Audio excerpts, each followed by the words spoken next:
Invisible data. Did you know that there's a lot of data all over the place that you can't see? You're presented with an app on your phone or the website, for example. There's all sorts of hidden things beneath the covers. Not only does it go into what we've defined as invisible data that's available for us to leverage on the web, but there are things beyond that that many people have defined on their own that are completely invisible, that are outside of specs. There's so many kinds of invisible data. I have a list here that goes over the ones, not exhaustive, mind you. This is just a list of things that are available that I wrote down. I wrote these down, and there's so many more. And if you want a generally exhaustive list, you can go to MDN and look at their specdata.json, and it provides a huge list of all the things that are hidden data specifications. This spec file will include most of all the browser's capabilities, so you're going to see a lot of things that wouldn't necessarily count as invisible data. However, there's quite an interesting range of things that you would never consider to take a look at. Also, is Shadow DOM obsolete? Wait, hold on. 404, okay. Wait, Shadow DOM. Well, okay, it says Shadow DOM v0 is deprecated and removed. All code has been deleted. Well, it still seems like it's working. There's a lot of data around the web that you cannot see. You just can't see it, but it's there and it's invisible. The good news is that we can take a peek behind the covers often and find it. The first one I have on the list here is structured data. If you're familiar with it, don't worry if you're not, because it's uncommon to be familiar with. It's basically a JSON structure that you can add into your HTML document that is a type of application LD plus JSON. What it does is it helps search engines display data based on the data that's on your page. It describes the data or the content of the page in a fashion like, oh, is this going to be a guide on how to do something, for example, how to tile a kitchen backsplash. There's a defined schema that allows you to add into your page that will be useful to search engines. And then they can take that data and display it on the search engine directly, which will likely lead more click-throughs or no clicks whatsoever. We could see you might answer the question directly on the search engine and then the user might not click through, but more likely they'll click through. You can also use structured data for e-commerce scenarios where you've got a product that you're selling and you can describe the product right there in the JSON data. The search engine can use that information to display to the user a more meaningful experience. There's another item here that looks very similar to the structured data microdata. I think they feel like they're the same thing. MDM gives us some details here that microdata is part of the what would HTML standard and is used to nest metadata in existing content on web pages. Search engines can extract that data, process it for a web page, and use it to provide a richer browsing experience for users. It sounds like the same thing, doesn't it? It's the same thing. So it's got a list of vocabularies, types like videos or events organizing people, places, products, reviews. Ooh, an intangible. All right. So search engines can use these to improve the user experience directly on the search pages. All right, it looks like I would say it's basically the same thing. Right now we're looking at it, however, in a format of HTML. It seems like it's embedded into the HTML.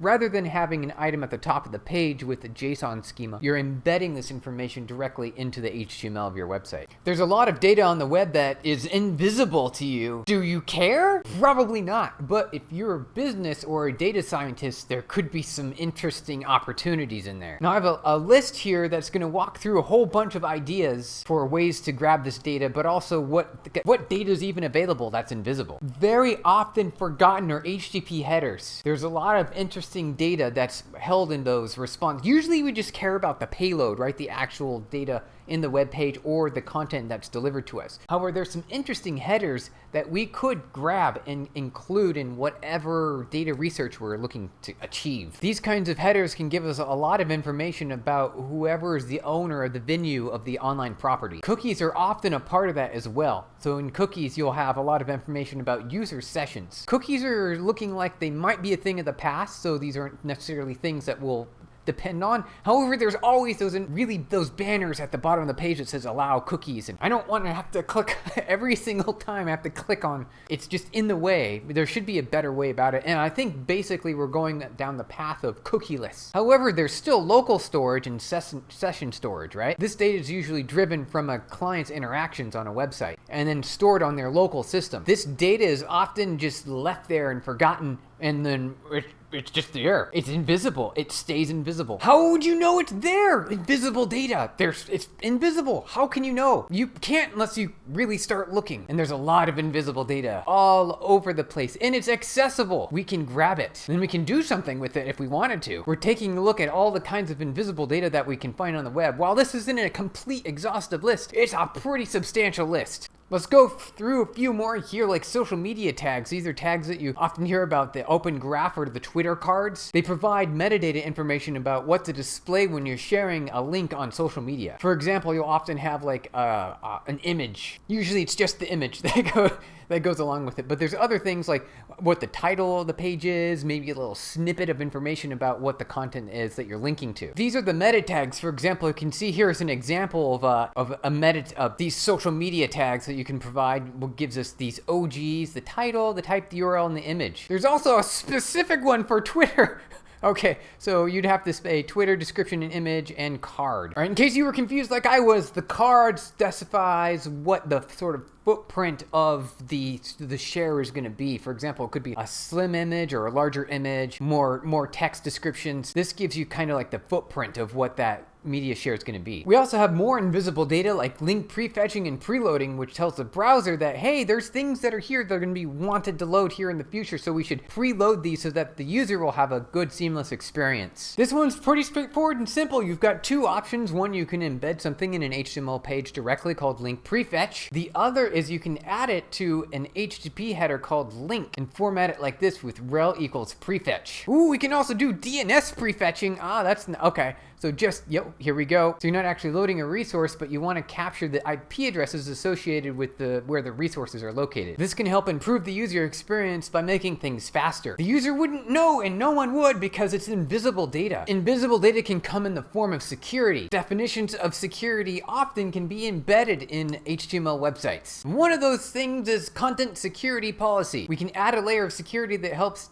basically mitigate most, if not all, cross-site scripting data injection attacks. There are two approaches that you can use to enable these features. Is one, embedding meta tags into your page. You can also, as a second option, include HTTP headers. This is really powerful. What I like is it basically says, on this domain, we are not going to be accessing any other domain whatsoever. And that's great because what it does is it prevents any data from your site to be leaked to any other site. Basically, you're telling the browser to say, this is the site that you're going to capture all your data. If you see anywhere in any part of this website a reference to an external domain, do not load it. This is kind of a brute force attempt, and the good news is that it does a really good job because it just terminates all kinds of connections and attack. Even something as simple as fetching an image, well, though that seems like it would be pretty harmless, it gives away a whole bunch of data. So here's the security policy that is the blanket security policy that says only load stuff from this website and no others. In case you do need to provide a third-party vendor that you do trust, you can specify an example of additional sources of data. You can go even further and say what kind of data is available. For example, instead of a star, you could say,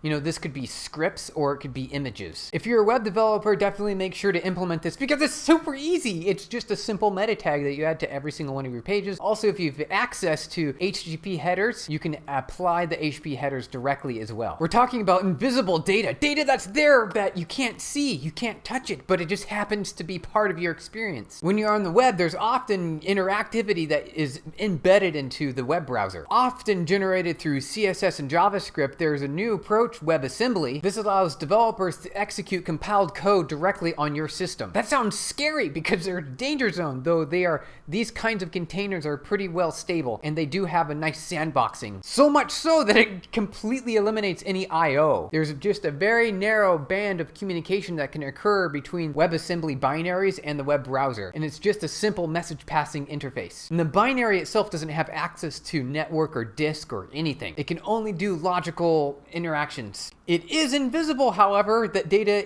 even though it's interactive, which often you would get through JavaScript, WebAssemblies and binaries, so it even makes it's even more difficult to understand what's going on there. Here's a quick example in Rust. We can see here that we've got a public method that we defined called greet, and then we reference an interface, the alert function, which is a built-in web browser function for JavaScript that will create a pop-up window with your message embedded. This allows the WASM container to call out to the JavaScript world and invoke things from within. You can also create a definition of what methods will be available to JavaScript to call into the WASM container. So now you can go both directions. And eventually you can do things like this, where you have your WASM, your import here, and then you can call the function that you defined in your Rust container. That's pretty neat. So if you have something that's computationally expensive, it makes more sense to do that inside of a WASM container because it's a compiled option, and it will be a little bit notably faster than doing it in JavaScript directly. There's a lot of valuable information, but it's invisible. You can't see it. It's there, and it's for the taking. And guess what? It's on the web, and you can grab that data and do many different things with it. All sorts of opportunities arise. However, you just have to know that it's there. We've got a nice giant list of options here, and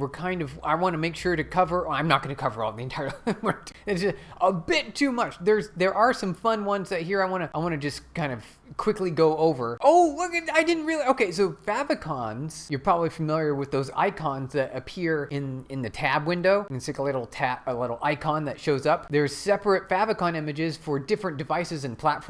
While the data is there and accessible, you're only going to see one of the many options. There are also APIs and data that's available on these websites and within apps. They access APIs, and there's a whole plethora of data that's available inside that API. It's accessible, it's invisible, and you can load that data into whatever kind of, so many things we can do with that data. There are a lot of metatags as well that are embedded into web pages, even for example viewport. So with mobile applications and mobile devices, you'll want to define how a web page is displayed. Because the screen is smaller and a different shape, you want to have more control over what that looks like to the end user. Often it's really important because they might just get like a really far zoomed out view unless you supply a meta tag with a viewport information. And it goes beyond just this metadata. There's a whole bunch of other kinds of metadata that are there as well. The sitemap XML files often based off of the domain, so you'll have your domain.com/sitemap, and it's usually right there. Guess what? It's going to give you